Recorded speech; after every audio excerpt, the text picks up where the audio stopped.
Planet Earth is home to approximately 8.7 million species of life. Of these species, 7.7 million of them are classified under the animal kingdom. Humans, lions, and deer all fall under this classification. Nature has developed a way for organisms to have evolutionary success or failure in a process called natural selection. Natural selection pits all organisms against each other in what has been referred to as survival of the fittest. Early in my childhood, I met my best friend Noah.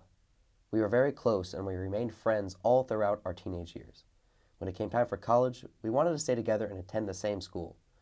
Noah and I were lucky enough to be accepted into one of the best private universities in the entire country. The only problem was that tuition costs were $55,000 a year. Both of us were denied scholarships and we didn't qualify for financial aid. Thankfully, my parents could afford to send me to school, but Noah's family was struggling to make ends meet. He decided to attend a lesser-known state school and we were forced to separate. In college, our relationship started to dwindle. It wasn't until a few years after school when I finally ran into him. We talked about our careers, and I told him how in college I gained valuable skills that helped me land a job. Unfortunately for Noah, he was forced to take out high-interest loans to pay for his education.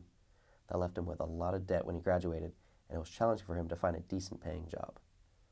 Just like the animal hierarchy system in the wild, humans also face the same competition that animals experience in nature.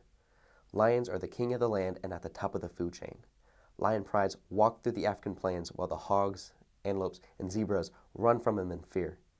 Lions control much of the land, like CEOs and corporations govern law over common folk. The lower class have no means to compete against the wealthy. In the animal kingdom, a fight would simply end with a lion tearing apart a hog.